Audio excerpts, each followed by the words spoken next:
afternoon, everybody, and welcome to the Takeup.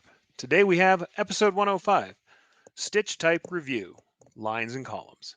Good afternoon, everybody, and welcome to the Take Up. Glad to have you guys back in on this Education Friday. We're going to be talking about stitch types and some questions that I got in this last week, where we had people asking about how to make lines, how to deal with different lines and textures, and how to break things up, what kinds of different stitch types there are and what they are called, certainly identifying stitch types, and by all means discussing what stitch types are good for, what uses, and what they are, just kind of defining them and talking about structure. As part of that, we'll go through some straight stitch types. It should be fairly short show today, I think, and I always say that right before I go for an hour and a half, but here's hoping we'll go through a little bit shorter than that. And I'll talk about a couple different kinds of stuff, including some specialty stitches from different softwares.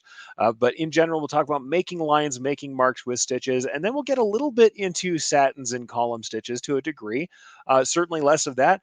Part of it is people have been asking me a lot more about blending on satins, and I'm actually going to talk about why we don't generally teach blending on satins and where the kind of problems lie with that when we're talking about blending ingredients and what we're really working with on this one. So it really depends on what we're going to do with you guys. If you have some questions that you want to bring up, otherwise, it should be a fairly short, kind of intimate, quick show, something that talks more about stitch types really directly. So rather than going out there, far afield, creativity, the kind of stuff that I often go a little more 10,000 foot view. We're going to get down into the details and talk about stitch types and watch how things are formed and discuss what they are for and why they work the way that they do. And it actually turns out that a lot of softwares, people say, oh, there's specialties things in each software that are different, things that work differently, things look different.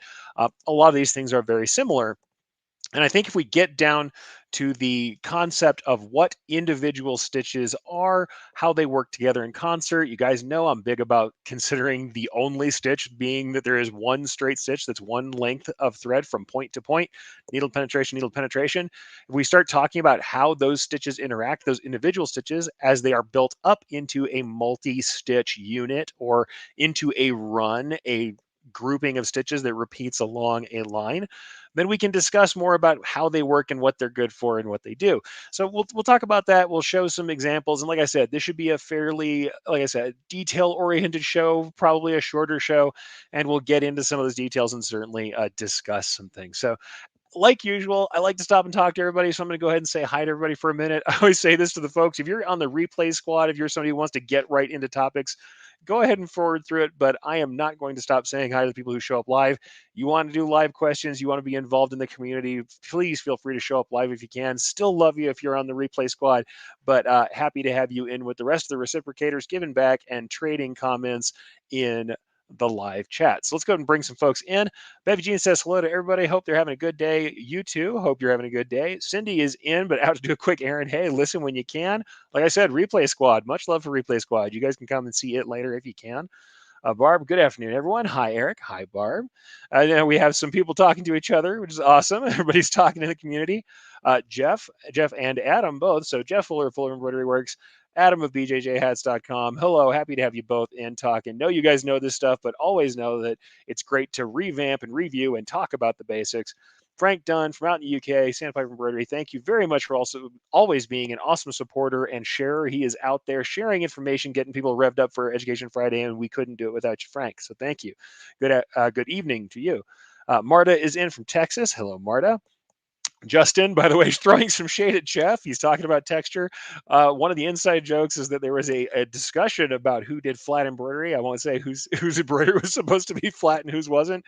But if you're watching the comments, you can see that everybody's talking about it today. Everybody knows I'm big on carving and stitch angles and dimension. And so I tend to come on the side of less worry about color, more worry about texture, but that might just be me, folks. If you're like me, maybe you do a lot of satin stitches and carving and texture. And if you're not like me, then it's color and gradients and rocking out with the image itself. But the thing is, all of these things come together to make embroidery the awesome thing it is. Mike is in saying sup, all sup, Mike. Josta's in from Sweden. Hi, Josta. By the way, I've got your your dad joke from today that you sent in. I might have to share that here. Who knows? Jeff outing himself as a flat embroiderer. Steven from Iowa. Hello, Steve. Curtis is in. Mike is forgiving and saying that Adam, Jeff's son, could teach him some stuff about detailed textured embroidery. So love the bars in the comments. Still pretty fun. Jan says hi. Lisa is in. By the way, Lisa, who did an awesome uh, explanation of satin stitches and the different things you can control. It was specific to Stitch Artist in what she was showing as far as the controls themselves, but it was not specific in that talking about layering satin stitches, talking about feathering edges and putting together. This is how we build up meaningful textures out of individual units. If you know anything about me, and this is a big deal for me, you should really get this through any other static you hear from me, any other noise. The shapes that we have in embroidery, the shapes that we need for our embroidery are not the shapes in our art. So the outlines we see of the shape in our embroidery, the outline of the shape we're looking for is very rarely or almost never the one that we need for embroidery. We make up those shapes, those outlines, those areas of stitched embroidery from multiple objects that we digitize in our files. If you've been with me for a while, you've heard me say it a million times. I'm going to say it multiple times today. The shapes in our art, if we're trying to make a heart, for instance, this little bitty heart you see here, that is not one big heart. That's three fills that I was playing with some vertical blending on. Honestly, the shapes that we have in our embroidery are not the shapes we get from our art, and we have to make multiple shapes to make the outline, the shape, the object we're looking for. Maybe I'll show some of the font I was working on and make it clear how many objects can go into even a single character of a font. But yeah, I agree with you, Lisa. Shorter show, we'll see. If I get to talking, who never knows. Irish Grandma says, learned about your show after Lisa Shaw. Subscribed and learning a lot. Glad to hear that. And she says, a question, what is the best way to learn about Bezier and making satin stitches?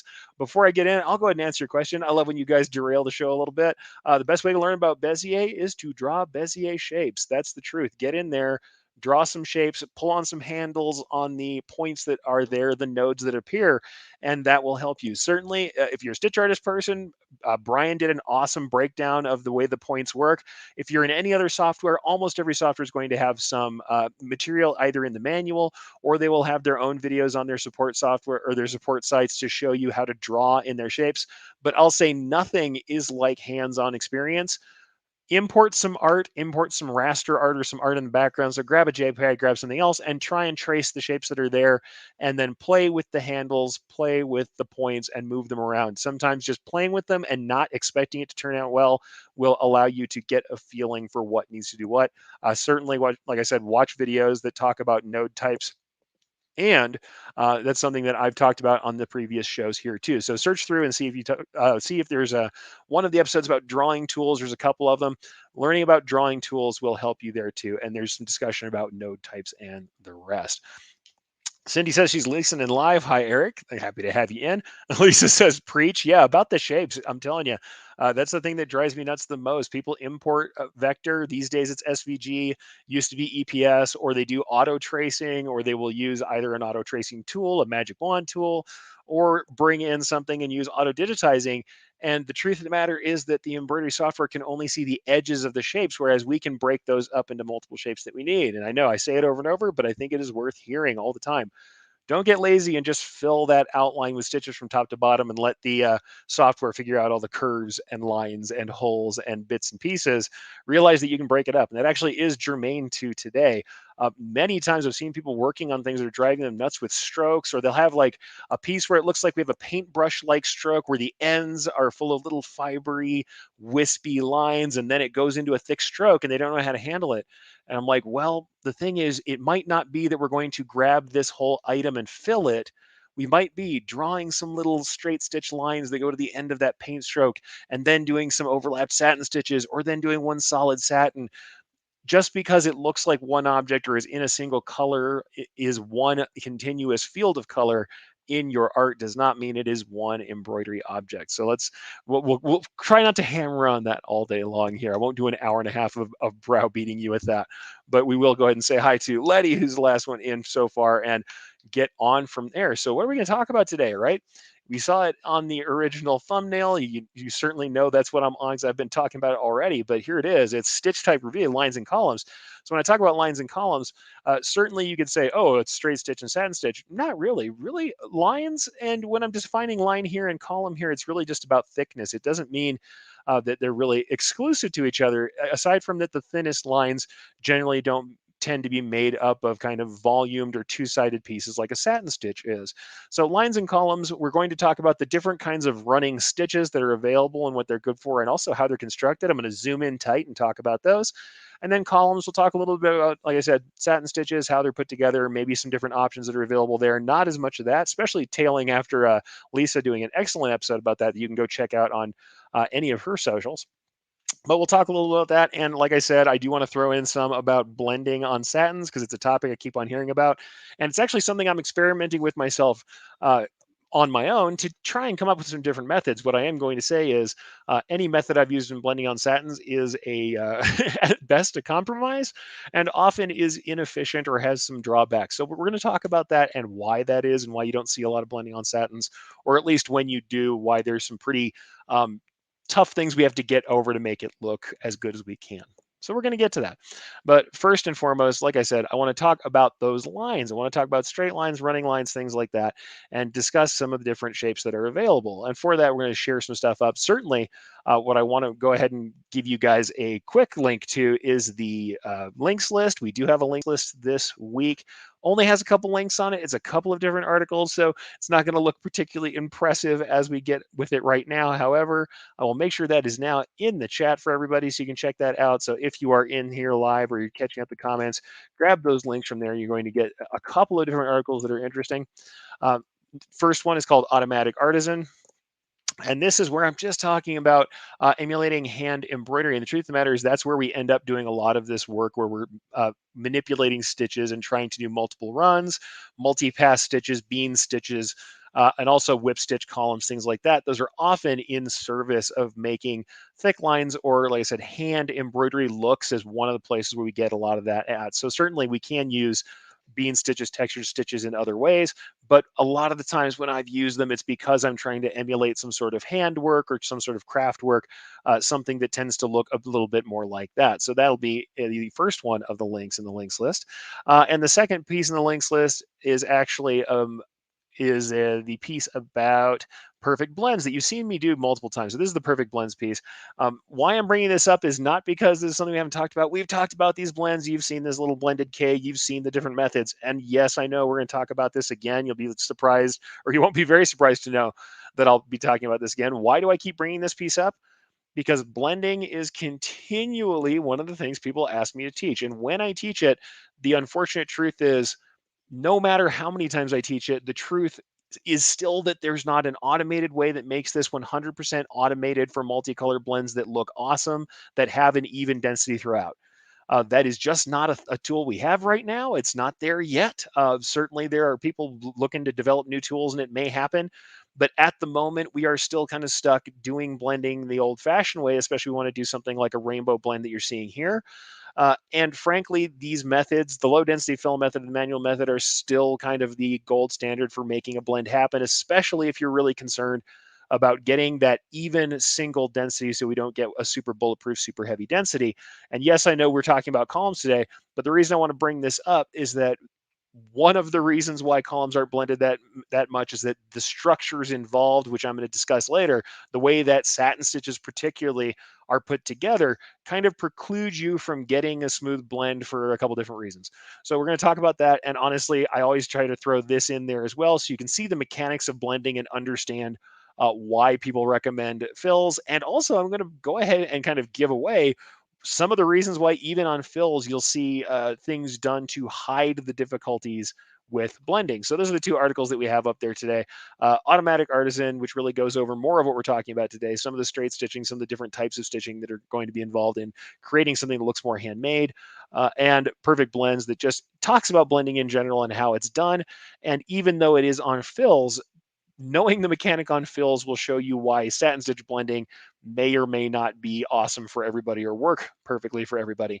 But that's, like I said, it's not that you can't blend on them, it's that they have some limitations and that invariably you're going to end up with what I would consider compromises. And I'm saying that in the most political way that I can, the most diplomatic way that I can. There are compromises in achieving blending in satin stitches. And I'll show you some other things that are like it or that people refer to when they talk about satin blending that aren't what we're discussing here, that are different than the kind of blending you might expect if trying to blend along a satin stitch and the kind of angles that we usually use for a radial satin, a turning satin, let's say that would uh, largely be used in, say, like lettering, a standard satin that turns on angles as it goes around curves or corners.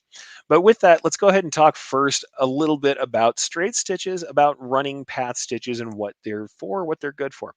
Frequently, people come to me asking about stitch types. And one of the things we had this week is actually Aaron asked me something. Aaron Montgomery of Two Regular Guys and of the Half showed me an image and said, "Hey, what kind of stitch is this? What kind of stitch type is this?" And honestly, on the original look at the stitch type, the piece that we're discussing was a horse that had a little piece of mane. It was a single color, so it was kind of the outline of the horse's head done in satin stitches, but in the area of the mane were some curved stitches that just kind of defined the area the mane would be. And people were kind of debating on what kind of stitches were available and which were there. And the truth of the matter is, there were multiple possibilities where it could have been. The image that I saw was fairly low resolution, and I had to go back and discuss that. And what I thought I would do is, instead of just discussing a specific design, I would go over a few different types of stitches that are available and show you the structures so you can see a little bit about not only how those stitches look, but what they might be useful for. Certainly, classically, running stitches are what we use for thin lines. If we talk about stitch type selection, usually that's where we start. We're saying running stitches are good for thin lines, particularly things that we're not particularly concerned about them looking super shiny or unbroken. They have to be fairly thin. So we're talking about under zero point 0.8 millimeters, under 1 millimeter, but under 0.8 millimeters, somewhere in that range between, like I said, 0.2 millimeters thick would be a straight pass across of straight running stitches.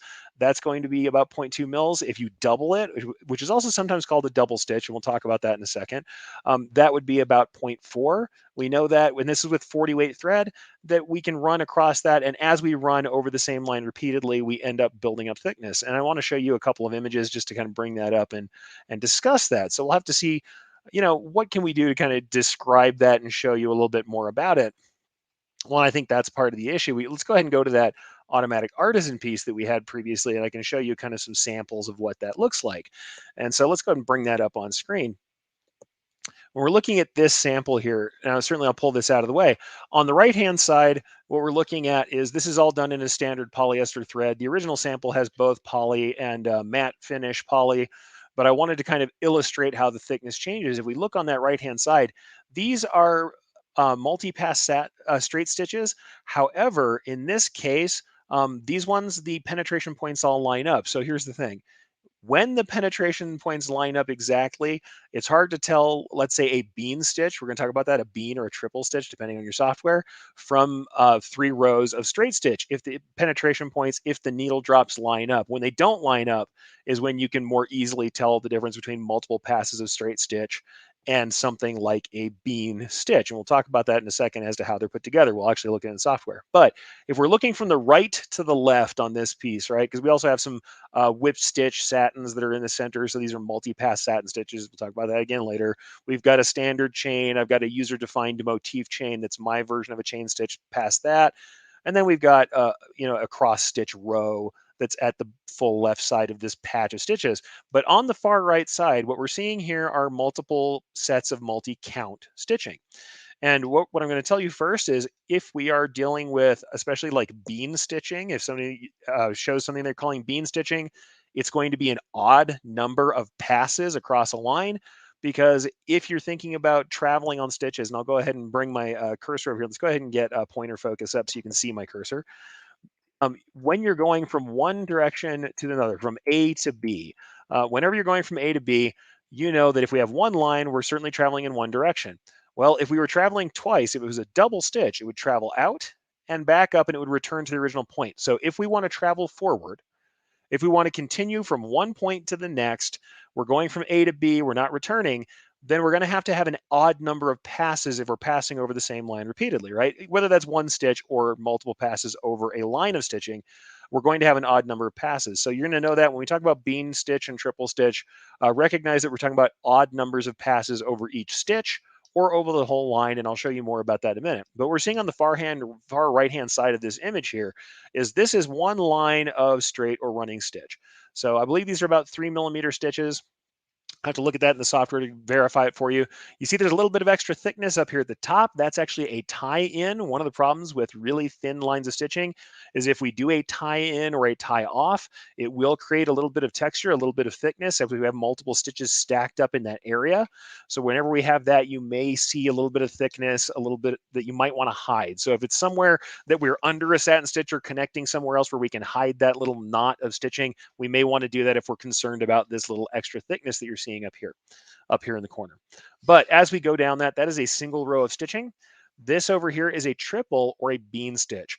If it were just a triple row, it would run up, back, up the entire piece. That's just 3 rows of straight stitch, single stitch, running stitch. But this one could also be a bean stitch. And in this case, it actually is a bean stitch. So a bean or a triple stitch, I'm gonna go ahead and bring this up in the banner so you can see that. So a bean or a triple stitch, why do we call it that generally? And the funny thing enough is a triple stitch, depending on your software, there are triple stitch tools that then allow you to increase the count on the stitches. And I'll talk about that. Though it's called a triple stitch, then it will offer you the ability to add more counts, to have 5 passes per stitch, 6 passes, 7 passes, 8 passes, 9 passes, whatever. Well, it would be odd. So it's, it'd be 3, 5, 7, 9, whatever. You're going to have odd numbers of stitches because you're traveling forward. So the way a bean stitch works in this case, this is a triple or a bean stitch. We actually go up 1, back 1, up 1. So we're actually going 3 passes on the individual stitch, not on the entire line. So the difference between doing, let's say, a double running stitch or a double stitch, if this were just a doubled line, it would go out to the end and back, but it would be 2 entire lines of stitching, not 2 passes over each one, because if we're going to travel along the line, we have to have an odd number of stitches. So in this case, that's our 3 stitch. That's a triple or a bean. This is 5 passes. So 1, 2, 3, 4, 5, and it continues to do that. So you go back and forth, advancing 1 stitch grouping at a time, if you want to call it that. And then this is a line of 7. So in this case, it's doing 7 passes all the way up. So we have that 1, 3, 5, 7. That's just to show you how we're building up thickness. And one of the things that's really confounding about using these in digitizing is that if these things are directly on top of each other, or if we have programmed them as a bean stitch, triple stitch, or what have you, a multi-pass stitch of any kind, you can't see it in the software. We can't see that thickness being built up. The line looks like any other line. It looks like one straight line because that thickness is only built up when these stitches fall off of each other in the real world. You can't have them line exactly up on each other. So as these stitches start tracking on top of each other, the threads lay on top of each other and they roll off. And when they roll off, we get this bean-like shape. We get kind of an oval-like shape because the stitch penetration points all hang together, but then the centers of those stitches roll off of each other and we end up with a thick bean-like stitch. So that's why we call it a bean stitch, because we get the middles, if you will, of the stitches expand out, and the more passes we put over that same stitch, the thicker that line is. Now, if we didn't want to have those accentuated penetration points, if we didn't want these deep shadows in here and these broken stitches, now this is a dark color on a light garment, and you're going to find with straight stitches of any kind, any of these groupings, that when we're dealing with a dark color on a light garment or dark color on a light ground, that these shadows aren't as pronounced. It doesn't make it look broken. If you do the same thing with light color thread on a dark ground, it will look broken, and a customer or someone else will call it stitchy. It looks stitchy, which once again, like I always say, I bite back my ire and say, okay, well, yeah, it looks stitchy. It's made of stitches. But rather than getting upset about that, we'll say, yes, if you ever do these in a light color instead of a dark color, you'll see that these stitch penetration points where those shadows are that you can naturally see here, even in this dark color, those shadows are much more pronounced on light colors and will make the line look pebbled or broken. So where are straight stitches good? Where are bean stitches good? And why might you do multiple passes instead of a bean or a triple? Well, straight stitches are good, as I said previously, for any line that's going to be under 0.8 millimeters, because a doubled line is still only going to be 0.4 millimeters in thickness, about roughly. And any of those lines can be done in straight stitch. It looks good, especially if we are in dark thread colors on light. Now, if we want to see something that looks distinctly stitchy, We want things that have a bean-like texture, or even if we're in a light color and we want to see them broken up, we want it to look like dots, then this is a good way to do that. We can use bean stitches or tripled stitches or multi-pass stitches where they do drop that needle in the same place every time, because we get that deep accentuation of our penetration point right here. We get that deep shadow, and you can kind of see the roundness of those multiple stitches lining up. We see that roundness, that fullness, and it makes these large units that are visible. If we want that kind of texture, then that's a great idea. Otherwise, what you may want to do is a multi-pass straight or running stitch. And what I'm going to say about this is if we offset our start and end points, if we offset, we can even change the stitch length on those. If you break up where those penetration points land from pass to pass, so let's say I'm passing over this a couple different times, if I make sure those penetration points, those needle points don't line up, I specifically don't line them up, you can make the line look a little less broken. And when you're going around curves, you can actually increase how curved the line looks, especially in really small curves where we know we're making straight lines that go around a curve. There's nothing you can do. Straight stitches are always going to be straight. They're always a taut line between 2 points.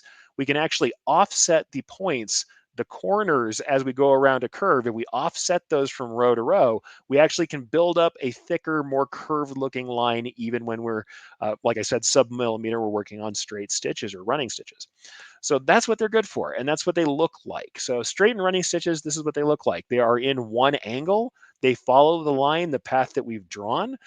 They don't deviate from that. They don't go out in any different angles. They don't have a different shape to them except for what you're seeing here.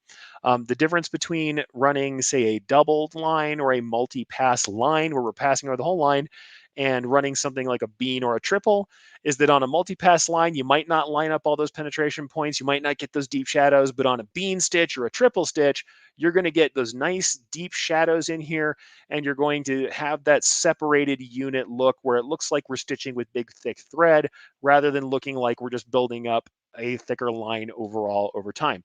Certainly, you're not going to get a super fine edged line, even if you're running multiple passes and not lining up your penetration points. Even when you do that, you're going to get kind of roughness, and the stitches are going to roll off each other more like this than not.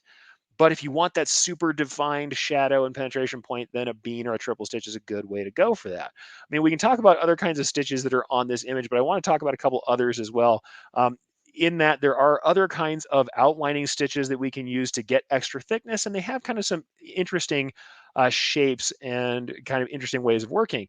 But certainly first, I'll go ahead and run you through. This is the actual sample that you saw before. I'm going to go ahead and let this run through it in kind of a preview and show you. You can see as we're stitching, um, as we're moving back and forth, we can watch how the stitching works. As we go across that straight line, just one run. And this one, actually, that's that tripled run. Actually, this is not the right one. So this one would have the tripled lines on it, but it's actually not showing up. So this is not the right multi-pass test, but let's go ahead and go instead to the example. Sorry about that, folks. I thought I had the correct multi-pass test. That was not it. Let's talk about some other examples of stitching here instead. What I want to discuss were some other types of stitching that are outline stitching that aren't those. Live shows, folks. End up closing the wrong file, but here we are. If we were talking about some of the other lines and outline styles we have, I wanted to talk about not only we did straight and running, we did double, we did triple. Let's talk about backstitching. So we have backstitch lines here. This is a backstitch line on this particular piece. So this is a piece of backstitching. As you can see with a backstitch in this case, though we have entered a single line that goes across from one side to the other, if we zoom in on this thing pretty tight, what you're going to see is we actually have these laid back stitches and we're backtracking over the original stitch run. So if we go ahead and run up to that back stitch line, as we see that thing constructed, you can see that we go out into the next stitch block and then back across it behind the initial penetration point, and then we make another angled stitch out. And you can see that these are multiple stitches that are laying down at an angle. Depending on the software you have, you may be able to adjust this angle somewhat. Otherwise, you're adjusting the length of this overall piece. And if we measure right here, we can kind of see our repeat here. We can see what these lengths are. That's like 7 mils for that entire repeat. But if we look at this piece here, this should be only about like 4.6. You can see that we actually have this unit made up of multiple stitches that are there. And if we look at kind of what that unit is, it gives us a thicker aspect. Why is it thicker? Well, we can see that we've got some space between the multiple rows of stitching that are in here. If I go ahead and just bring us back over to where that stitch is, you can see what we're working with. We actually have these multiple stitches coming together, and as we tilt them out to the angle, we are still getting the repeats that are here, but we're building up thickness by both tilting that stitch out and by having the multiple repeats next to each other. Uh, on tight curves, they can get a little fuzzy looking. We can actually see the texture of this edge that sticks out, but it does build up a nice thicker outline. So that is one of the things we can do, is have a backstitch like this. There are also other kinds of back stitches. This one here is a 5-pass back stitch that crosses over itself.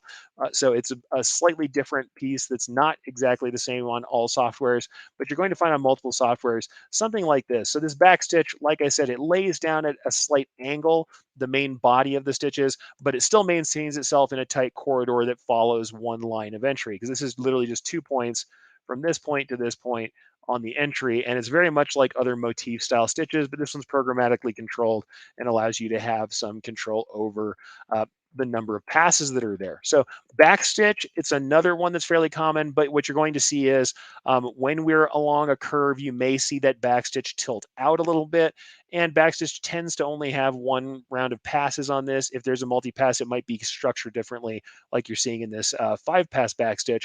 And once again, these can be slightly different depending on the software, but you're going to see in this one that we're making essentially kind of 2 backstitch units and how they tuck into each other. You can kind of watch those. And I might have to zoom in a little further to get you there. Let's zoom in really tight on that back stitching group, and then we can kind of watch how they're put together.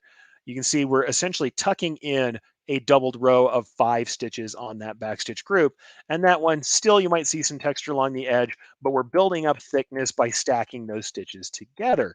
So like I said, it's about both kind of tilting those up and working on that slight angle. And that's something you could do manually at the same time. But when you make a tight curve, um, on a backstitch grouping like you see here, tight groupings like that or tight curves may end up having a slightly different, aspect to them, and you might get a little bit of kind of fuzziness or furriness along the grouping as you go. So it really depends on how you've got it put together, what it's going to look like. It really can have a different kind of look, and so depending on how you have that, you may see that as you curve them out, you're going to get some texture as it kind of breaks apart, especially on a really tight curve. You may see that those groupings, as you can see here, you're going to get a little bit of texture as they try and follow that curve as tightly as they can. So like I said, depends on your software exactly what kind of aspects you can change about that, what kind of controls you have. In this particular case, we have this in Stitch Artist, and in Stitch Artist, we've got a link, and we have the ability to make this other style of 5-pass stitching. And so these are just different kinds of stitching, like I said, that can be run along a line. This can still make a nice thin piece, but if you look at it, essentially, once you get this, we've got about 4 passes of stitching here. We're probably looking at about a 0.8 millimeter thickness on the default settings for this back stitch. So once again, if we go much thicker than that, we're going to get up into a territory where we might elect, if we wanted to do a satin if we didn't like that texture. One of the other kinds of stitches you see fairly similarly is a stem stitch. This is a stem stitch here. And with stem stitch styles, you can change the lengths, you can change the width because it is more columnar. If you look, we've got a central line down the middle on this stem stitch. So on the stem stitch, once again, it also tilts out. In this particular case, and on lots of software that does a stem stitch, you'll be able to adjust rotation on these.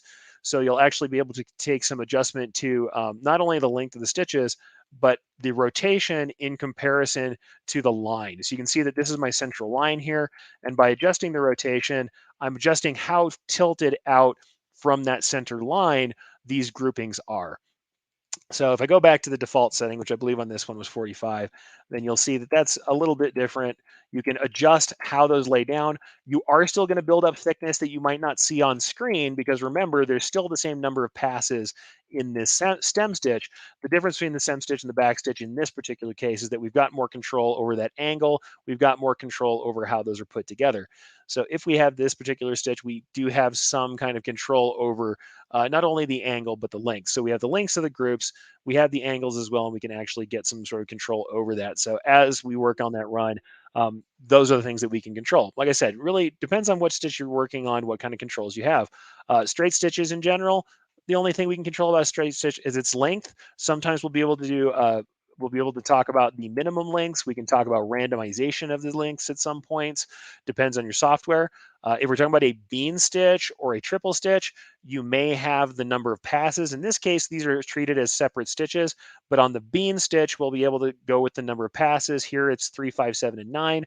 Some software will allow you to do as many passes as you want, but as you get those passes together, you may find that you're driving lots of needle penetrations into the same point in between the stitches, and you may end up with some texture, and you might end up with some things like, honestly, you can even end up with thread breaks if you keep jumping on top of it over and over and over again. But backstitch, I really do like, and honestly, it's something that doesn't get used enough, especially if you're talking about dark colors. Like I said previously, dark color threads, because they hide some of that shadowing. I love a nice backstitch outline. If you want a thick outline that you don't want it to be satin-like, backstitching can be cool, but it can get some of, like I said previously, you can get some of that texture in the tighter curves. And so let's go ahead and grab a couple of comments here. Mike says, I love the backstitch for thicker runs. Look forward to playing with it more. Yeah. And like I said, this stuff is not like it's mind blowing. The deal is, when I've talked to a lot of other commercial digitizers, especially, and sometimes home digitizers too, as much as I love teaching the super basics, I teach people run stitch, fill stitch, satin stitch. Those three stitches will make just about anything. And in the run category, manual stitches in there, you can make anything out of those. But if we have the ability to use things like a back stitch or a stem stitch, why not use those for some interesting texture? And you can also play with them and even kind of break them into things that they weren't intended to do. I think they're really cool for that. But yeah, back stitch is great for thick runs. And back stitch is cool because of the overlapping. Remember, I talked earlier about the difference between bean stitches and straight stitches, in that we don't line up all those penetration points, so we don't get all the shadows lined up in the same spot. Well, if we're talking about, like I said, once again, we're talking about our back stitching here, we can see, and I'll go ahead and drop your comment out so we can take a look at it. If we look at that back stitching really tightly, again, we zoom in on it, and here, let me get myself focused in. You're going to see that we have a penetration point over here, got a penetration point over here. These kind of line up, but we have one over here. They're overlapped to a degree where anytime there's a penetration point, there's a couple of unbroken threads next to it. We end up with a slightly more even texture. It's still pretty textured, but we don't end up with the big giant kind of bloated individual stitches that you would see from a bean stitch. Thing is, bean stitch is sometimes just the way to go. It looks awesome, and you may want that texture. I'm going to show you some sample pieces in a minute that are actually in the thread to kind of discuss those textures. But it's not always what you want. And like I said, I also like stem stitch. Stem stitch is really cool. I like it for specifically getting some texture, which is really interesting. So trying to specifically create some texture and some zagginess to the stitches without entirely going to either a whip stitch satin or something else, this can be a really cool way to handle it. And then we do certainly have specialty stitches as well, because like this one is special specifically to embrilliance and honestly in stitch artists, which is called a sashiko stitch. Sashiko stitch named after the Japanese traditional mending style where we use white thread on indigo fabric. If you haven't seen sashiko, it's pretty interesting. But that's where we do sometimes have something that's software specific. In this case, this is software specific to, like I said, embrilliance stitch artist, and that's going to be the sashiko stitch. And this is interesting in that it combines kind of a almost a back stitch like, and let me get it deselected actually here so you can see it a little bit better. We have something that's more like a back stitch like grouping, followed by one of these small, and this is what I believe Brian Bailey, Creative Brilliance, who created the sashiko stitch, calls like these small stabs, which is what sashiko means, these little stab stitches in between, small connector stitches that kind of disappear and allow these to very much look more like traditional, back to front stitches, these back stitching that you would maybe see in Sachiko that has this very specific look to it. We have these little stabs in between the larger stitch blocks that give it a really interesting texture. But that one's like that's software specific. Certainly, there's also things like the cross stitches that you can get almost anywhere as a line. In this case, we can change things like the cross stitch size of the count. These are not going to be used for traditional borders. Obviously not. This is a very specific look, and I don't think this is a line that you would consider part of the outlining or part of something you use for lines. And also, honestly, same thing with this, where we have the defined, this is a programmatic chain. If we go back to my multipass test, we have my user defined chain. This is the kind of chain that I like to do, which is the tucked chevron kind of chain down in here. And this one runs a little bit different. It actually has a thick side on it. Some of them you'll find that they're not exactly even side to side, but I really do like it. And I like to run that thick side on the outside of curves. So there's other ways to create stitch lines, but these ones are really textured. Those ones are going to have an incredible amount of texture. They're very much a look. Throwing those into a logo means we're going to change the feeling of that logo. So if we're using it for a logo work, something like that, or like this is my programmed feather stitch motif. So this is motif stitching. If you guys haven't seen the motif stitching episode, go back and check it out. And I talk about programming motifs yourself. If your software has the ability to program custom motifs, you can then make lines of stitching that have motif blocks and that are interesting. They aren't going to curve as nicely or perhaps be as nicely dealt with in small stitching as you'll see in programmatic backstitch, programmatic chain, where the software is going to do things like shortening and changing of angles or automatically as you work, so that it can kind of try and keep to the chord, keep to the path that you're working on. But you can create any number of lines to work with. The thing is, when I'm trying to at least identify lines of stitching in software, I do like to know what these structures are because it'll help you figure out what things are. And certainly when we're trying to make things, you can find that you will have all of these stitch types in concert, especially if the thing you have has a little bit of texture. It's okay for it to have texture. Trying to transition from thinner lines into thicker lines, you can even do things like go from a back stitch like the one that we're seeing here into a tapered angled satin into a thicker satin.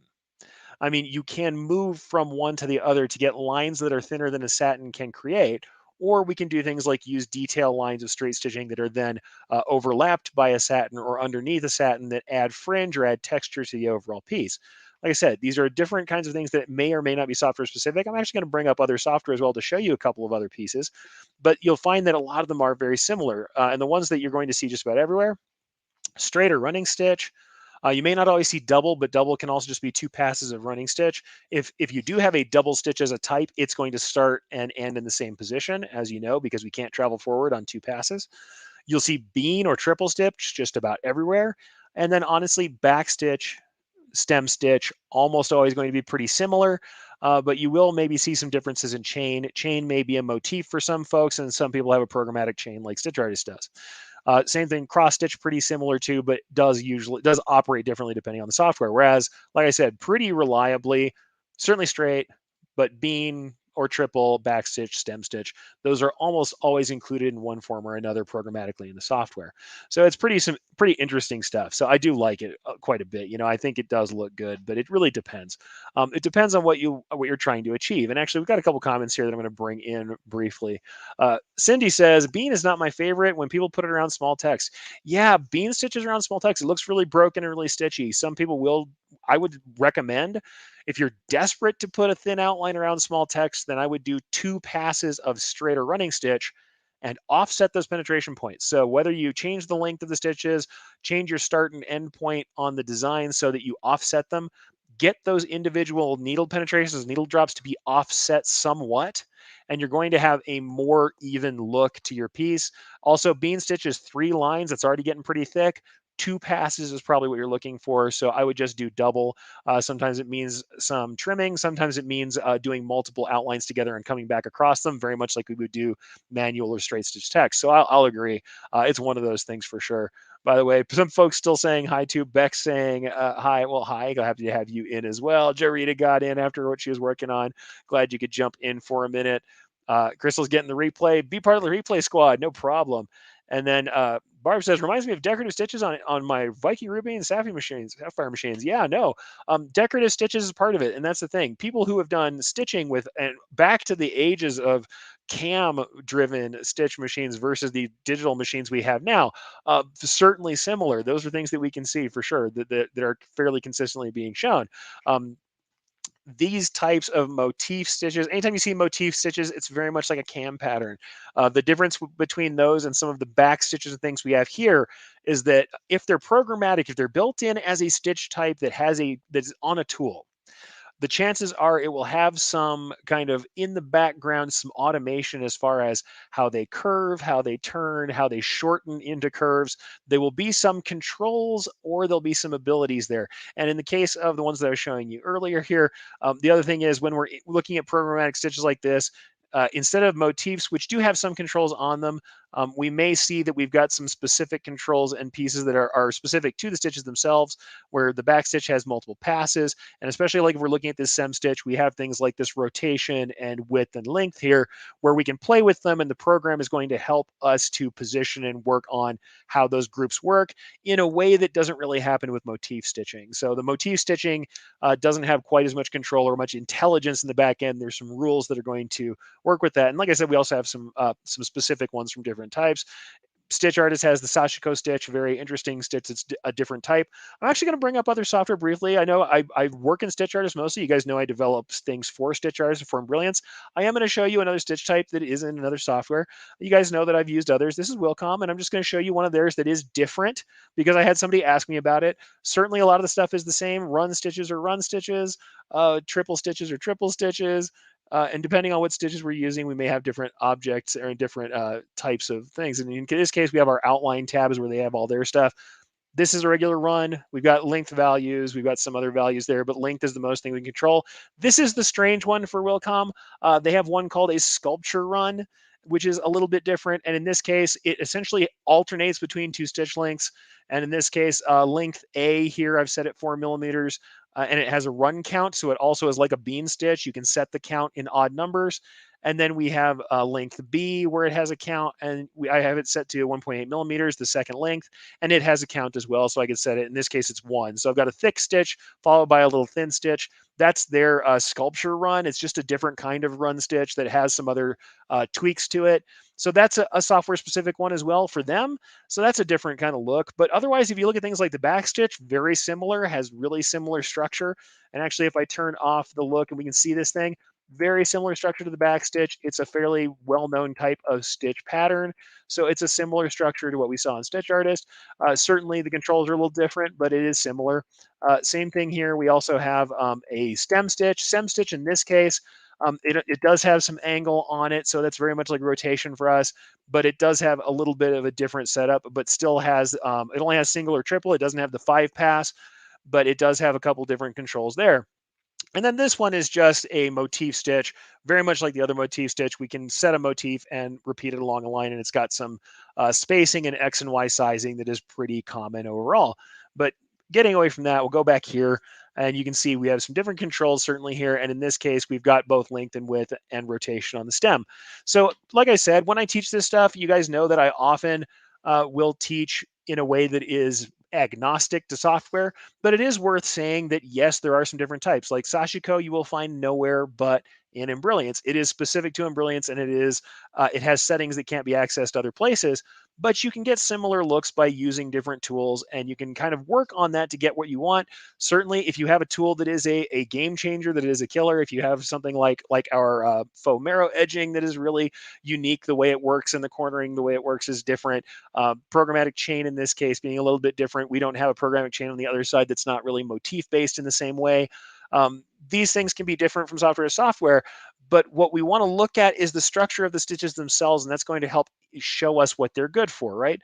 If we know we're trying to get a straight line, we want a little bit less texture, we're probably going for a thin line that's maybe 0.4 mils, then 2 passes of straight stitch, and then making sure that one way or another, we're offsetting those penetration points. You can see in this case, if the penetration points are offset, we're going to get less of those shadows lining up. So that's the kind of thing we can worry about as far as straight stitch.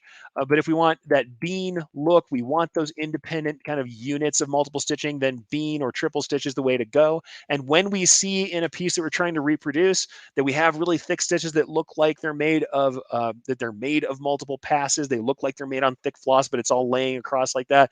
We know that's multiple passes of the same on each stitch. That's a bean stitch or a triple stitch or a multi-pass stitch. And if we see something like this that is thin, that has these laid down angle stitches, but it only generally has maybe one pass of them, or if we see it in the case of this is specific to Stitch Artist, but you may see this where we have 2 crossed narrow passes like that, then that's a back stitch or maybe a 5-pass back stitch.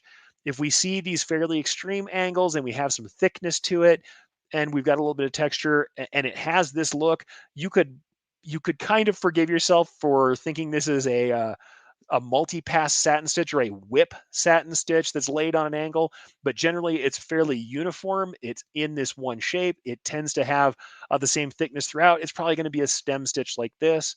And other ones, of course, they're going to be idiosyncratic. Sashiko is only going to be in brilliance, and it's not the same as the others. And certainly things like motif stitches. In this case, this being specifically a motif I programmed, it's a feather stitch. There are other people who have them, so it's not like it's that rare, but it is specific to the way I programmed it. And you may find some motifs that are only available because somebody programmed them themselves. I know certainly some of the paisley pieces I've done, I've had people ask what motif it is, and I had to send them my motifs because the truth of the matter was some of the construction motifs I used to put together the paisley pieces I was doing were specifically made to emulate a printed paisley that I was looking at when I created it. It wasn't something that was generic or in every software. So what did I really want to bring up with all this? Essentially, certainly I'm going to go over briefly these stitches one more time and just talk about them. But the reason I brought all this up is that people were trying to figure out different ways to make lines. And when they're looking at these things, couldn't identify them, and people were just kind of throwing out. It seemed to me like and this happens over and over, people will just start throwing out different kinds of stitches they think they are. The deal is we can actually analyze the stitch, even looking at a finished piece, and say, all right, how did the penetration points line up? Are there angled stitches sticking out? Does it kind of get fuzzy in the corners in a tight turn? Is there some texture there on the outside edge? And we'll be able to tell what those stitches look like. And if we look carefully at the thread itself, and yes, I know people make fun of me for my, USB microscopes and my magnifying glasses, we can look at the line of stitching itself and say, this is how it's put together. This is how it makes sense. This is the unit of stitching I'm looking at. And if we're willing to go into our software and take a look at whatever specific software it is that we run, if you're running Stitch Artist like I am, or if you're running something else, you can look at these specific blocks of structure yourself and say, all right, if I'm looking at a structure that looks like this, if I see these stitches stacked up and there's a little edge here and it's doubled up, that's probably a stem. If I'm looking at these long laid over stitches like this, that's probably a back stitch. And if I have multiple stitches individually that line up, they are fat stitches with a deep penetration point in the middle, that's a bean stitch. Whereas if there's any offset from pass to pass of these penetration points, if these don't line up exactly, the chances are it's multiple passes of straight stitch.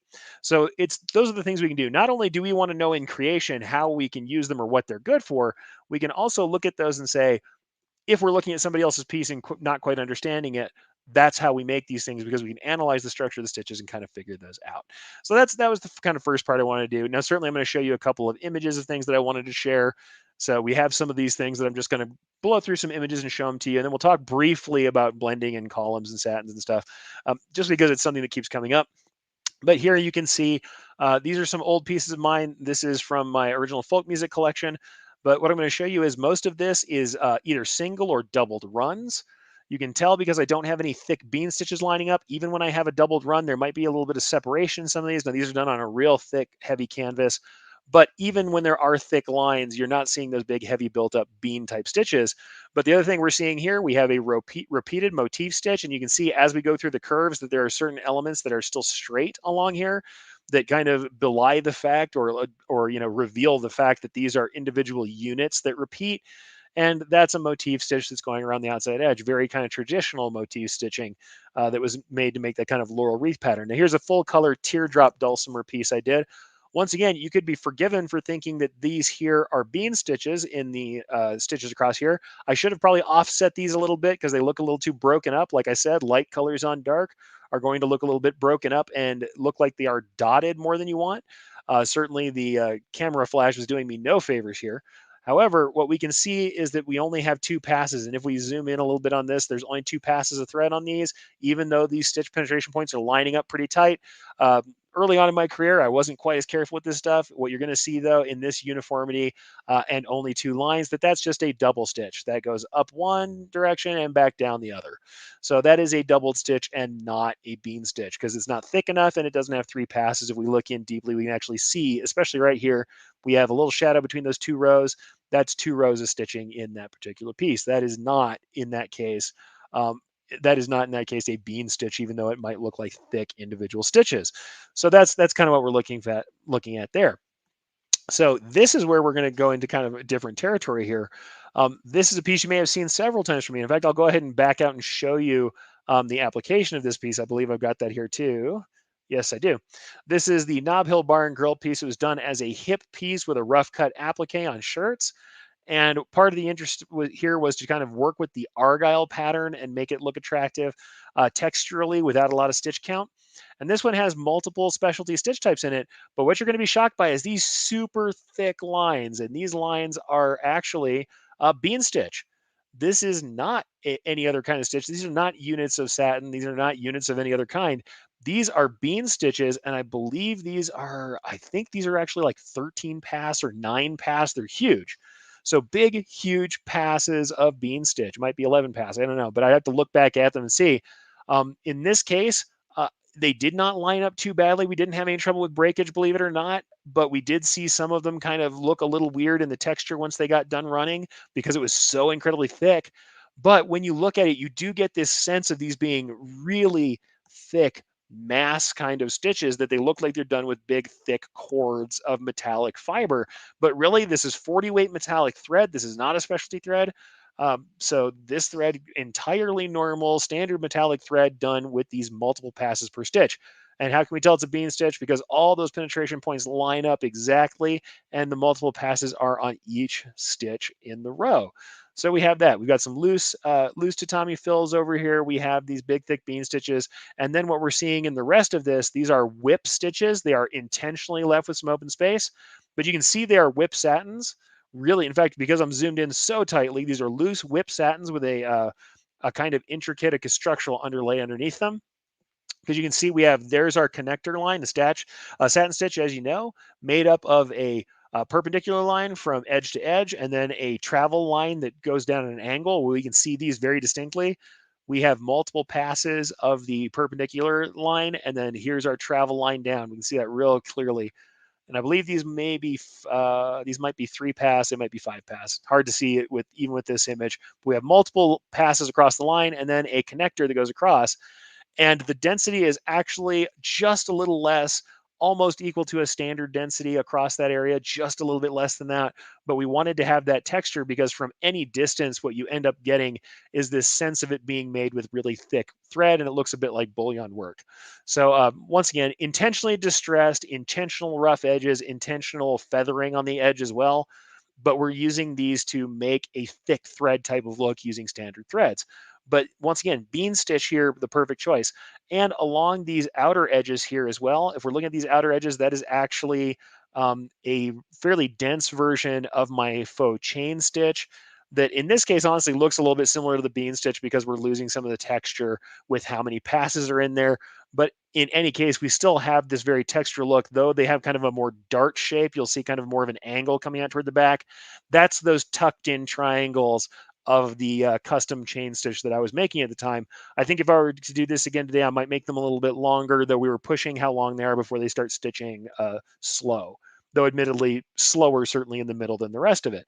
But that's the thing. Bean stitch can be extreme if you do multiple passes. Not all software is going to let you go out to massive numbers of passes like this. And honestly, I've only ever done this many passes literally on this piece. I never found another use where I liked it as much. In this case, for the kind of aping of this woven argyle pattern that had to look very interesting and handmade despite using metallics, I thought it was pretty effective. So just kind of a cool thing to look at. I thought that was interesting. One of the other couple of designs that I thought were worthwhile to look at, a piece that was run by a good friend of mine, Carolyn Cagle. This is a doubled straight stitch piece. I digitized these pieces. She did it in a linen style on a linen dress in a lovely rough thread. So we've got some matte finish, some texture in there, a little bit of fuzz. So we've got these doubled runs, and that is a lovely kind of, it's actually from a picture stone, from a, I believe, Swedish picture stone that depicts some Norse mythology on it. But this chain pattern, this interlace pattern, I drew from the edge of the picture stone and made these border pieces that she then used on the dress. And as you can see, they don't look as much like bean stitch, even though you can see the lined up stitching in all of them. They are not really thick on each stitch like bean, even though we're using a very thick thread and a fuzzy thread to make them. They are a little more uniform than if I had done bean stitch, and they would have looked more broken. And certainly I would have had to do some interesting things with traveling underneath the bean stitch to be able to go through an intricate piece like this Whereas in this piece that only has a doubled row, I can do the kind of thing where you go out to one side and back in and still stay a little thinner. Otherwise, I'd have to do 4 passes to go out and back multiple times on each kind of tour. This piece, of course, has no trims. It is each one of these is one piece of thread and one piece of bobbin thread. So that really is about pathing and all that. Another one I thought that was interesting, since we're talking about columns and stitches. These are the rockers that I did for a motorcycle club called Top Notch. I'm going to go ahead and zoom in on this sucker. So this is what it looked like, and this one is done with more of a bean style stitch. Now, as much as we talked about small lettering with a bean stitch not looking awesome, in this case, this is large lettering that is using either a length limit. The two types of columns you can get that have this kind of look are either auto split satins or a length limit with a high edge padding factor. And that is used to make this satin like this fairly shiny look. In this case, in the narrower columns, it is true satin, but as we get into these thicker areas, we're allowing for some splitting in the middle. So these columns are then outlined in that bean stitch. And as you can see, letting it look quote unquote stitchy in this case with the yellow on black is really, it's a look. It looks very much like leather upholstery. It has that kind of feeling to it, and it added something. Even at a distance, it does add something texturally to the patch that I think is unique and makes it look a little interesting. And also just that bare hint of color, that little pop of that yellow color on black is enough to offset those. And like I said, up close, I think a very interesting way to handle things. A couple more examples of kind of using straight stitch and transitioning, stuff like that. This is a foam piece done for M80. The drips that we did in the spray paint, it's supposed to look like a spray painted piece. Certainly I've carved the columns out to kind of get some texture there. I also have, if you see this kind of star shape up here, you're seeing some flat satins in these angled cross pieces, whereas the two main pieces of the cross are done in the satin stitch on top. So we're getting layering and levels, but all the little drips, the little runs were done by doing manual straight stitch down. And then occasionally on some of the drips, I actually added a couple of manual stitches at the bottom to make them thicker, very much like you would get if you didn't want it from a tie off or tie on, and then run back up. And we did all of that before we ran the satins. The thing is, even if this were flat satin work, I can't tell you how many times somebody will show me a piece like this. It has a fringe on an end, it has some texture, or even in this piece where you see I've got two satins making this up, where there was a little division in here to get some extra texture in this piece. You'll see people who are concerned about this being part of the overall design, and they'll try and make these satins, they'll try and make those part of the foam, but they're incredibly thin and they don't really look right. I'll admit they look a little broken from being, as we said previously, stitchy, from using a straight stitch piece with that, but it allows us some texture that we wouldn't get otherwise, and we can do these thin lines in concert with the thick lines and transition into them. But as you can tell, this, as it was presented to me originally, was one flat, all single color piece. The art was one single piece. And I know it's a really old sample, and I love that. Thank you for saying that, Mike. Love that drippy foam example, no matter how many times you show it. Yeah, so do I. I mean, I have other examples I've done, but for some reason, this one I love the most because it's so essential. It's one color, it's a single piece of foam, it's not super fancy, but what we have in that is three types of texture. We have the drip texture, we have the satin stitch texture on the bottom portion, and you can see I'm even working with drips on the satin. We've got the satins that are here, and then we go across with that super high dense foam and the piece on the top with carving in the foam. And you can also see these two little pieces here, they look continuous from the foam. And if I zoom in on this too, that's the thing, I'm gonna zoom in on this M. These two pieces here look like they're continuous parts of the foam, and they're not. That looks like that's part of that stroke, but because it gets too thin for the foam to stand up, I ran the drips at the end, then I ran this satin underneath, and the foam is last, and it actually is not part of that stroke. So even though it looks like part of the stroke in the art, because it was limited in such a way that it wouldn't have worked with this with the foam, it was way too thin. Mix that flat element in there, and even though it's a continuous stroke, and that's usually something I wouldn't break up, overall, it really does look like the trailed off element of that stroke from the paint can. So yeah, and these are fairly simple. This is not hard stuff to do at all. This is just about thinking about things in layers. It's just about thinking about how to transition from different line styles. So yeah, and I'll honestly, me too, Justin. Every time, man. Big fan of mixing flat elements with 3D foam elements. 100%. Me too. Big fan all the time. I've always been into that. You guys have seen this one a million times too. Once again, Carolyn Cagle helped me on this. This is super simple. These were all drawn lines. They were not specialty pieces. The only thing we have is a little bit of travel so that I could get to everything, because these chain stitch blocks travel in one direction. They're odd numbers of stitching. So I did have to do some creative running stitches under those before I started those lines of chain stitching to get some of these to connect the way I wanted to.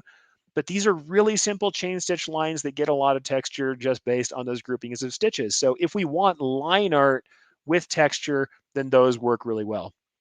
Those work really well, and they're I think worthwhile overall to try out different kinds of texture, even in things that are simple line style designs. You get a lot of value out of them. So certainly different things we can talk about there. I showed some cross stitch, so I just thought, hey, why not? Here are some cross stitches where, though we have a traditional cross stitch fill being used for this monogram on this felt patch, you can also see how we have this line work done in the cross stitch. And I've seen this added to other types of elements. In this case, it's all cross stitch. I almost wish, especially seeing on this particular one, that I did this satin border. And by the way, these are all done in spun polyester threads, if you're wondering why it looks a little fuzzy and not just the felt in this case. These are done in spun polyester threads that are a little bit fuzzy, so we get that texture on them. Looking at the contrast between this satin border and this cross stitch element, I would love to do this piece again, except for I want to make the monogram into satin stitch and just have these little red floral elements and this green kind of vine element and leaf element in the cross stitch elements as they are now, because I think that the textural comparison is really interesting in that piece, and I like it quite a bit. But it does just show you what a line of cross stitching looks like kind of in the wild and how it can be used. But in this case, we're making the entire thing a very cross stitch vintage style. So of course, it's not surprising to see that. And just because I showed them earlier, the multi-pass satin stitches, just show you again, these all have the same number of stitches. This one is spun polyester again, so it's fuzzy. These are actually the same stitch count, right to left. It's just about the grouping. Multi-pass satins, whip stitch satins, or multi-count satins do the very same thing as a bean stitch does on those straight passes that are perpendicular from edge to edge of the border uh, of the satin column. Rather, you will get multiple passes on each one before it has a single travel stitch to the next grouping. And we can see that we have a standard satin on the left, and then we have, I believe, a 3 and a 5 grouping going across from left to right. And that's with the same outlines drawn. The one reason I like to show this one is that the very same outlines drawn in our software for the R that's on the left are the same ones over to the right. And this is just stitch type that makes that call. So once again, stuff that I like to show briefly. Same thing here. Those auto split satins, really great for getting texture in the middle of those columns. And so because I showed the auto splits and because I showed those pieces, and in this case, same kind of thing, except for I also used some roughness. So if you're looking at rough or feathering, so if you're looking at feathering or roughness on the edges of satin stitches, you can get a very handmade, interesting look there. And here on these, this is actually a matte finish poly, so it runs a little thin. You're seeing a little extra of that chambray through it. You're getting that same kind of whip stitch grouping. You really see what that means. So, and Marta says, are these the same density settings? No, it's actually same stitch count, not same density. I actually specifically engineered these to the same stitch count by changing the density settings. So that's something you're going to have to see. And depending on what software you're using, it may change a little bit. They're not identical density settings. It's worth it to play with density and play with spacing and count to see what you end up with. But like I said, the cool thing is, without changing the outlines I drew for this R, and this is actually, the R is from a font that eventually got released. If you have the Merrily package that has all the Embrilliance fonts that are also with the faux Marrow stitch design edges and stuff that we did. This is called Stymie Black Italic that I digitized. I actually drew this from an old type sample. So this one was manually digitized from an old type sample. This is the R from Stymie Black Italic. So you guys can actually play with that if you have Merrily. Merrily, and of course, Stitch Artist, I believe 2 is where the whip stitch settings start coming in. But yeah, you can play with that font yourself if you have it. But yeah, those are all kind of in that similar vein. I just wanted to show that as part of the column stuff. Since we're already past an hour, pretty much all I'm going to talk about of the satins right now is a little bit of satin blending. We are going to go into this more. I'm currently doing some testing that has to do with satin blending right now. So we will talk about satin blending more. I'm going to bring myself back up for a minute, but I'm going to very briefly talk about why satin stitch blending doesn't get taught when people talk about gradient blending very much.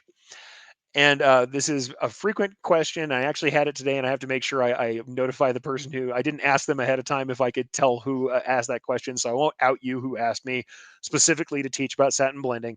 But if you did, I am going to teach more about it because I have some new concepts I want to play with blending on satin columns, especially as you guys know, I showed you just a second ago when I was looking at that piece. If we look at any satin stitch text, I can bring that R back up just so we can talk about it.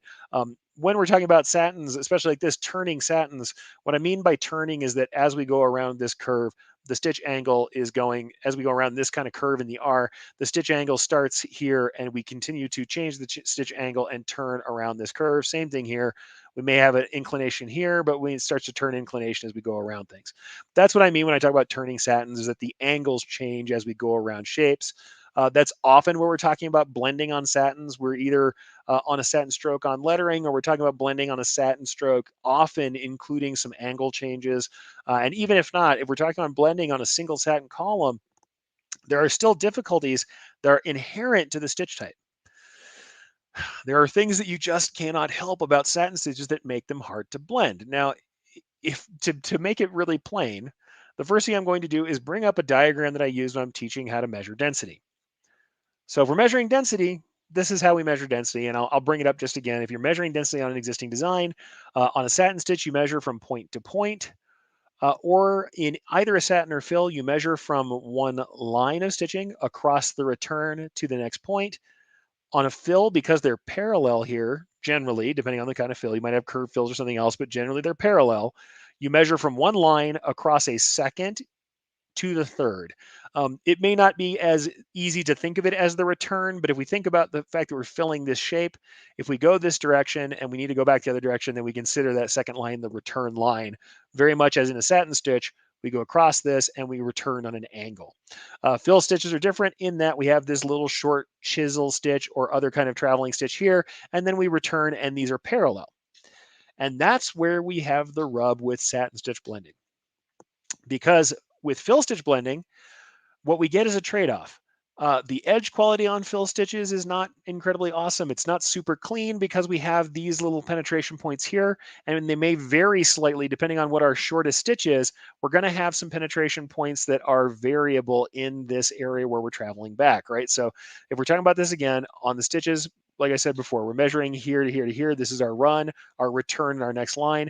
These are our little chisel tips. Here on the edge, where we track back into the next line, we have this return. This stitch here may vary a little bit or move a little bit, and we get a different edge quality in here. We get a rougher kind of, maybe not the best looking edge quality from fill stitches sometimes, especially when they're small. And we're going to have penetration points and shadows inside this edge. But with that, we get parallel lines of stitching. And for blending, it's really important because when stitches line up in the same angle, especially multiple passes of low density stitching, they feather together and they make a unit.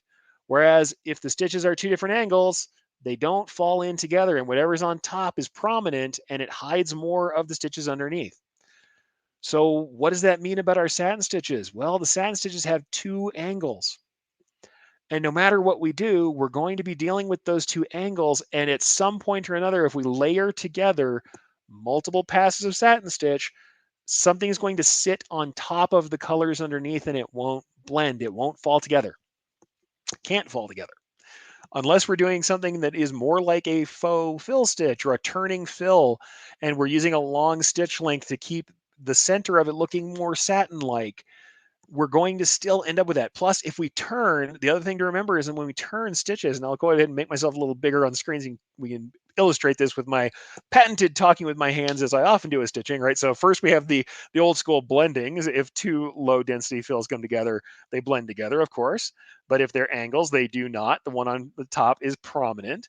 Same thing happens. We talk about satin stitches, right? Here's a satin stitch going around a curve. The inside is of a higher density than the outside, and the angles are changing throughout. If I try and change the densities between them, we're going to end up with stitches that sit on top of each other. When they sit on top of each other, they don't blend in together as well. Doesn't mean it's impossible, but when you think about it, if I have a color that I'm turning around a curve, we have a lower density of that color on this side than we have here. more color closer together here than out here. That means when we're trying to blend multiple colors together, it can be quite difficult. If we're in a turning satin, and even if we're on a standard satin, we end up with some looks that you may not like. Now, I'm actually going to go ahead and bring up a frame from one of my classes where I talk about blending here. And the truth of the matter is, the reason blends are best created by fill stitches is because we always have this angle problem. So I'm just going to show these again and say, if you look at how this goes. So a standard, when people are doing programmatic blending, where they just use the quote unquote blends that are in software and kind of sold to you as a blend, what it often is an accordion fill. And what I mean by accordion fill is a fill that gradually gets less and less dense or more and more dense depending on the direction you're going. And we do it over top of another color. If we're looking at that blend right here, it's pretty obvious. Yes. Does it look like we have a different ratio of blue to green up here than we have down here? Yes, we do. As we get further and further apart, look at how garish that angled stitch is. The angled stitch in the satin has to travel across that column. And as it travels across the column, it's going to end up sitting on top of those threads. And we have a wedge and a wedge. We have shapes. Is it horrible? In this case, yeah. Why does it look especially bad in this one? The color gamut is too wide. They're too far apart. The contrast is too far apart. Bright green and medium blue are too far apart for this to blend in. So it looks pretty rough. Also, because we've got some really low densities, because we only have two colors here, we're trying to make a blend where we have a really, this low ratio of the green to the blue. Not only can they not sync together, as we can see here, we can't get them to sync together. These zigzags always have that angled stitch, as it says here. Or you're going to have the things we're going to have with this thing. These are the things we can do if we wanted to make this work by force.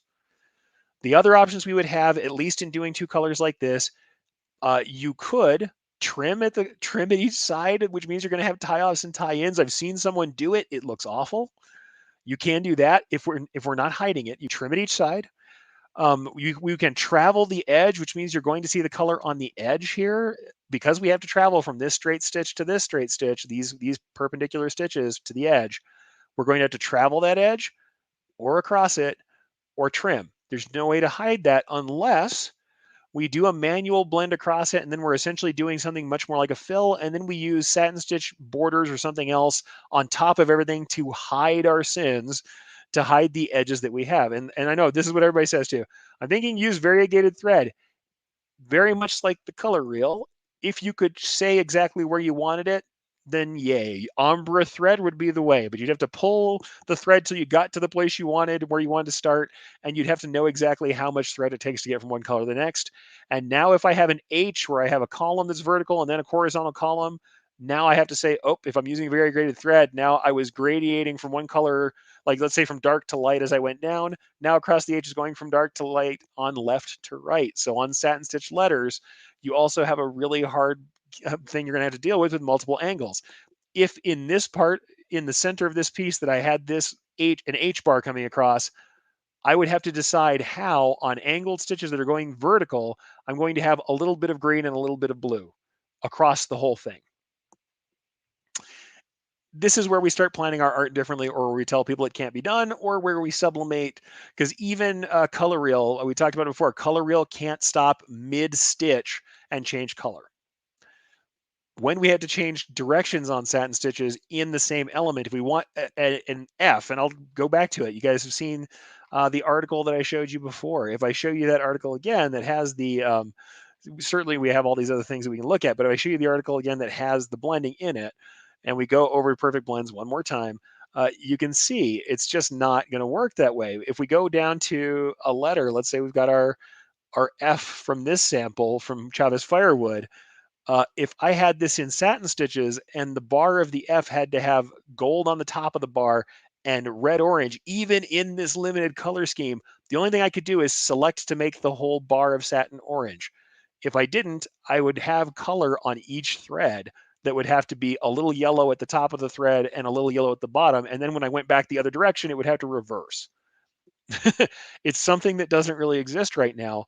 And the best option I would have is to break this up in such a way that I made sure any of these center strokes fell on a single color so that I could just fill that satin stitch in that single color. So that's why when we don't blend satins, it's partially because the structures that are involved, especially in things like satin letters, if we had this E in satin letters, I'm going to have a satin that turns around the back, and I'm going to have a satin across here that has vertical or roughly vertical stitch angle. So I'm going to make a direct jump from a vertical stitch angle into a horizontal stitch angle and have to maintain the blend across it, even if I didn't have the problem with the blend that we just showed. And the problem being that if we are blending the lines, we end up with something like this, where there's going to be these angles that cross over the blend, that cross over the previous structure. Now, when we have less contrast, like we see in the middle here, then it's less galling. It doesn't look as bad. Does it look like you get out of doing it with fills? No, no, it doesn't. But even fills have that edge travel problem. I showed you guys earlier where, like, if we came here and we didn't want this angled cut across, we would have to travel down this edge to get to that next stitch, and then we'd have to change how it ran. It would run kind of in a snake fashion back and forth across that column. We'd still have all that edge travel to deal with, right? Well, in this case, we do have a little less of a galling look because we have less contrast, but we're still having those big gaps. Now, over on the right-hand side, what you're seeing is someone who's done much more control, and what you decided is, instead of trying to go straight from this high contrast, like this light green to this medium blue, we're saying, all right, I'm doing a flame type variegation, which is really common, a flame style gradient. And what we have is a nice yellow orange. It's fairly orangey. It's not lemon yellow, as you can see from the comparison to the kind of highlight ring around it. Nice orangey yellow, gold up in here, into a nice reddy orange that's in between, orangey red that's got a little bit of, this one has too much pink in it in the color. I could probably tone that down a little bit, but we've got something that blends the orange, and then we go into a true red. We're still getting these crossbars. We're still getting some issues there, but the closer together that those two colors are, and the more colors we step between the two extremes, in this case, we're using 4 thread colors. The more we do that, the less jarring it is because we don't have as much contrast in the individual steps. But still, no matter what we do, and this is partially true of fills, but not as much, we're certainly with fills, what we have to worry about is when we have a big gap between one line of a certain color and then the next line. That still happens in fills as we spread out. But when we have the colors closer together, we don't have to do these extreme gaps to try and make the ratios keep lining up from angle to angle, right?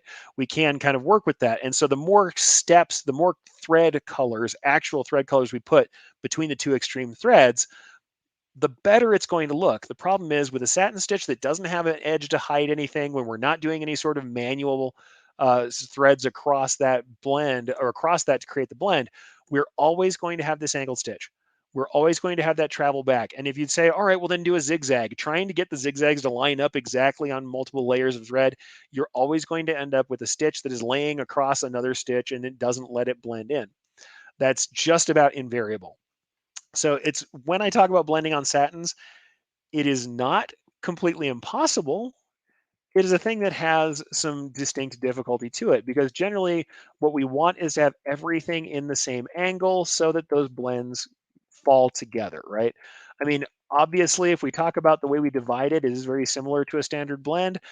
This is kind of how blends are done. We think about them in ratios, where we say, all right, in a particular section, you may have, I've got 100% of white of the yellow thread on this top with 0 of the orange. By the time I'm at the other side, we have 100% orange, 0 of the yellow. What we literally do is put down densities so that we end up with these intermediate breaks. And in this case, this one is done for a multi-pass, very much like the piece I showed you earlier with the Chavez firewood, where it's multiple passes run on top of each other.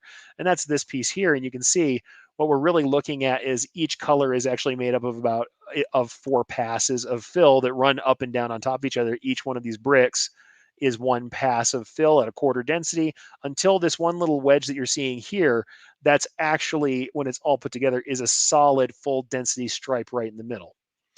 So that's one of the ways we can do that. The problem is, if they don't all line up, we end up with some chattering where those lines don't line up and they don't fall together. They don't blend. They don't give you this close up blend that looks like a single density. And in whenever we're dealing with satin stitch blending, It's just impossible not to end up with something, similar to that issue. You're always going to have something that is more like I said, it doesn't fill the angles, they don't fall together, it doesn't have those patterns. It's going to have this kind of cross bar, this angled cross that has issues. So, satin blend when it's really small looks a lot better. When it's done in small areas, when it has less contrast, is really great. When people use high contrast and they try and blend on top of colors where they don't match very well, is less. So not impossible, not always terrible looking. Can look good at a distance. If you want it to look like a multiple color blend, like I said previously, if we go back to the article that I show you guys repeatedly, if you want a rainbow blend like this, a rainbow blend like this is just not as possible with satins because we're going to have all of those kind of color issues. The only thing I would say about this is because the transitions are fairly short, you might be able to pull this off better than a high gamut. And actually, because I've talked about this before, thread selection being what it is, if you don't go too far between multiple colors, sometimes a rainbow is a little easier to pull off than a high contrast blend. So, cool stuff. And like I said, the smaller the blend area, always better. The smaller the blend area, the smaller the area of interaction, the lower the contrast between two thread colors, the better it's going to turn out, the better it's going to turn out. And if you don't mind that there's some of this texture, because it also makes me think of it makes me think of kind of screen printing where we have kind of the general halftone dots where the dots, the texture itself is part of the look. That's cool. And honestly, and I'll bring it up again. If you don't mind this, you like the zigzags, you don't mind the texture, this is a cool look for you, you might like it. That might be a way that you can go and you're happy to have it. You like that just fine. But why you don't see it taught, which is really the kind of the reason I bring this up, why you don't see it taught as much is that people frequently want it to look like a clean printed blend, and a clean printed blend, it usually is not. Smaller spaces, smaller amounts of blending, tighter control over the colors that you're blending from and to. That's always going to make it look a bit better. I think that's the way to do it. And I'll say, I'm not necessarily the best satin blending machine. I think people do different versions. Cindy is saying that Justin did some cool stuff in the St. Patty's hat. By all means, I'd love to discuss it more. But yeah, small and like you said, very small amounts of blending is certainly better for the satins. And also, I'm going to bring this up just to kind of show you something else. Sometimes people will talk about satin blending, and what they actually mean is this. And this is from Hand Embroidery. I'm just going to show you literally just a Google image search to show it to you. It's long and short stitch blending. The thing is, it runs along the fill, like it runs along the length of the stitches. So if you look at it, it blends along that stitch length, and what we get is long and short fills, and it's actually very much like the way that you blend a fill, just done edge to edge. And it's interesting. It looks really good on florals. You'll see it very classically done on florals like this in hand embroidery. They can hide their angled travel, so even on the satin stitches, they could do better blending than we probably do. But this is a way that they do it, and once again, the best looking versions have certainly a lower, like I said before, lower contrast between the layers. Here's one where you can kind of see those layers put together. Maybe they got a fairly high contrast on it, but you can see how they're blending it. Sometimes people will talk about satin blending, and what they mean is this long and short or brick stitch style blending. But as you can see, with a low color gamut and really careful stitch placement, the hand embroiderers have got some really interesting gradients. And I've done some similar kinds of pieces myself. So yeah, you can blend colors in that fashion. And yes, you can do that with machine embroidery as well. But as you can see, that the higher the contrast is between the colors, the more you're going to see the blend, and it's not super, it's not a super fine gradient because they're also not doing a bunch of spacing. Uh, the more layers of brick, the longer those kind of uh, pieces of long and short go together, the better that it's going to look as a blend. And I think honestly, these where they don't have a lot of long and short interaction don't have as much blending to them. You can see they don't blend very much, but they do transition better than a hard edge. But if you see pieces like this where we have really closely matched thread colors, quite obviously up here in this corner, you can see that this is a much more, I didn't mean to jump over to her actual piece here. You do see a much more gradual blend that looks nicer, and you do get a certain kind of gradient to it. But like I said, the higher the contrast and the less interaction between multiple layers of long and short, the less you get out of it. And honestly, even with some fills, I've done some things like that where rather than blending along the fill length, we've done it the other direction. That was that vertical one I tried to show you guys earlier. This one is done in a very similar way where we actually have on the vertical, we're going from that light blue to the dark blue, and it's done in the same way as that long and short stitching, just with a fill stitch pattern involved. So from the light blue to the short to the darker medium blue in here is actually done with all the stitches vertical, and I'm doing that same long and short, except for what I've done in this case is I'm passing low density passes back and forth in this direction and layering them on top of each other back and forth, with each density having longer and shorter edges. So each block is a little wider, and I'm essentially doing a similar blending than you would do for the regular kind of blending that you usually see where we're blending along the lines. I'm just doing it vertically, and that's more like that long and short blending, but you can still see that it's not perfect blending. We're getting a little bit more kind of visual chatter with the camera here, but you can see a bit of that long and short happening in that fill stitch. So yeah, really, really different stuff. So it is really interesting stuff to look at, and certainly any kind of blending, whether we are dealing with trying to do traditional gradient blending like that, color blending, or you're trying to do fur patterns, things like that, the most natural blend is going to have angles that mesh up. When they don't mesh up, that doesn't mean you're not blending. It does certainly mean that there are differences in how much the top layer versus the bottom layer is showing. What I'm going to say is, when you do have ones where the angles don't perfectly line up, or and even on ones where the angles line up perfectly, which color you run first can give a small advantage to whatever color is riding on top. Will be a little more prominent, and you may choose different colors. If you look at the piece, like if I show you guys again the piece that I did with that has the multiple blends for Chavez Firewood, I'll go ahead and bring that up briefly one more time. In this piece, I actually ran the middle color first. So the neutral kind of orange that's in the center is first, and I ran the gold out and the red out on top because I wanted it to drop into the back and for the gold to be fairly prominent and for the darker red orange to be fairly prominent. And I found that running them in different orders, it's not massively different, but that I got a little bit more prominence in the gold. I got it to look a little bit more, a little bit brighter when it ran on top.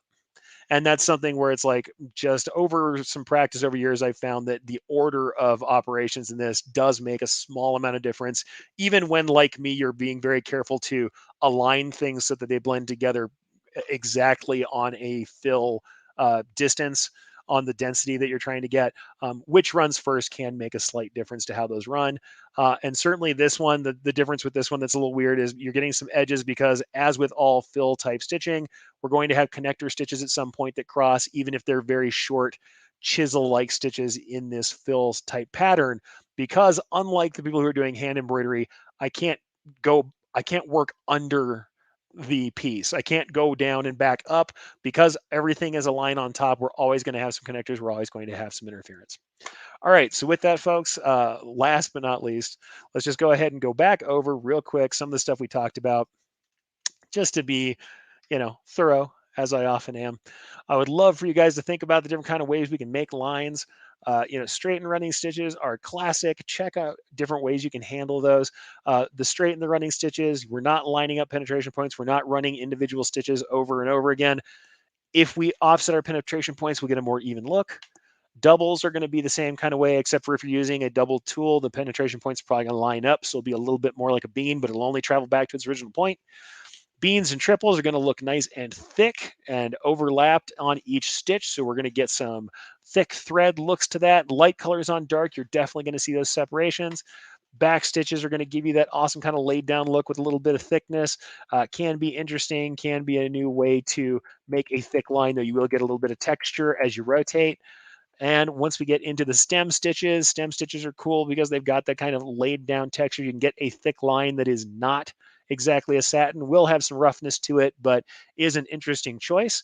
And also, without going too far on this, I also want to show you really briefly an example out of that too. When we go into the photos for that, I wanted to show you a brief kind of look at a different way to use those.